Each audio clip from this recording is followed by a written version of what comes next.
The sky over Thebes wasn't its usual dark blue. Instead, it was glowing red, as if the gods were angry. The palace, once so strong, now shook as if something evil was trying to break in. Shadows moved along the walls, creeping, twisting, and alive. Kesi, a royal scribe, ran through the crumbling halls. In her hands, she carried an ancient scroll, the prophecy that had changed everything. Her heart raced.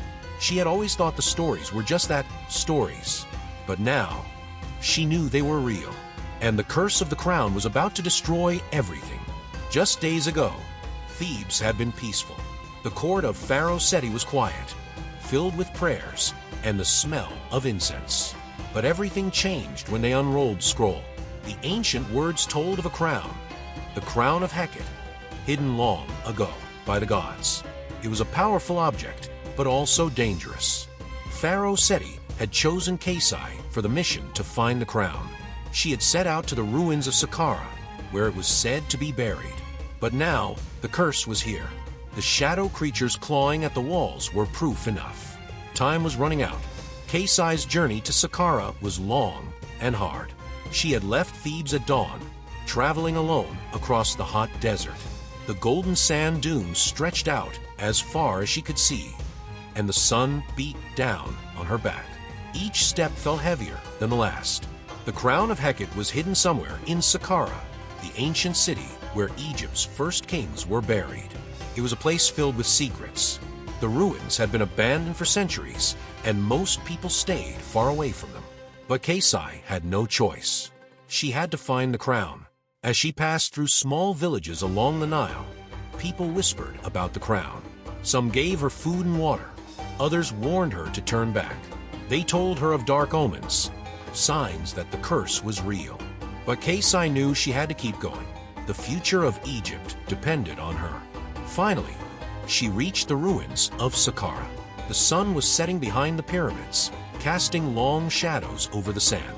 The temple she was looking for loomed ahead, old and crumbling. It was dedicated to the goddess Hecate, and somewhere inside, the crown waited for her. Kesi took a deep breath and stepped into the dark, quiet temple. Inside the temple, the walls were covered in ancient writing. Kesi's torch flickered as she walked deeper into the ruins. The air felt cold and still, as if the place had been untouched for a very long time. Kesi stopped when she saw an inscription on the wall. She wiped the dust off the stone and read the message. To seek the crown is to face the heart. In shadow and flame, only truth will show the way. Kesi's heart pounded. This was a warning. She had known there would be puzzles to solve, but this riddle was different. It spoke of trials, dangerous ones. She realized this wouldn't just be a simple search. It would be a test of her courage and her soul. Taking a deep breath, Kesi moved further into the temple. The shadows on the walls seemed to shift and move as her torchlight flickered. Then, after what felt like hours of searching, she found a large, hidden door carved into the stone. This was it. The crown of Hecate was on the other side. Kesi pushed open the door, and it creaked as if it hadn't moved in centuries. Inside was a huge, dark room, the Hall of Shadows. The room was filled with statues of gods, their eyes glowing faintly in the dim light. The air felt thick and heavy, like something ancient was watching her. In the center of the room stood a massive stone door. Carved into the door were the words, Asterisk, only the true heart may pass. Asterisk. Kesi's torch flickered, and suddenly, it went out. The room was plunged into darkness. For a moment, all was silent. Then, she heard them, the whispers. Shadows began to move across the room, taking the shape of figures.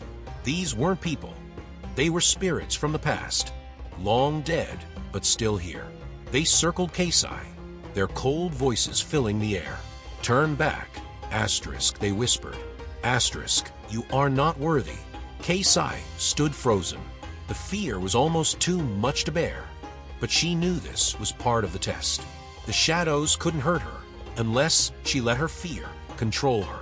She closed her eyes and whispered to herself, I must pass. I'm doing this for Egypt. She took a step forward and placed her hand on the stone door. At first, nothing happened. Then, slowly, the door began to open. The door revealed a chamber lit by a strange, golden glow. At the center of the room was the crown of Hecate. It was beautiful, golden and encrusted with jewels, shining in the dim light. But Kesi could feel its power, and it made her uneasy. As she moved closer, the ground shook. From the shadows, a figure appeared, a guardian sent by the gods to protect the crown. It was half lion, half serpent, with glowing eyes that burned like fire. The guardian's deep voice echoed through the chamber. Leave now. The crown is not for you. Kesi's hands trembled, but she couldn't leave. Egypt's fate rested on her finding this crown. She took a step forward. I seek the crown to save my people, she said quietly. Not for myself. The guardian stared at her for what felt like a long time, as if judging her. Then, it slowly stepped aside. Kesi approached the pedestal and reached out. Her fingers brushed the cool metal of the crown, and as soon as she touched it, the room began to tremble again. The crown was hers, but its power was greater than she had imagined. The moment Kesi lifted the crown of Hecate, the entire temple began to collapse. The ground shook violently, and cracks appeared in the ancient walls. Dust and sand poured down from the ceiling as the temple began to crumble. Kesi ran, clutching the crown tightly. Stones fell around her as the temple was swallowed by the desert. She dodged and jumped, trying to escape as the ruins collapsed behind her. The sound of falling stone echoed all around her, but she pushed forward, knowing she had to survive. Finally, she burst out into the open air, just as the last part of the temple crumbled into the sand.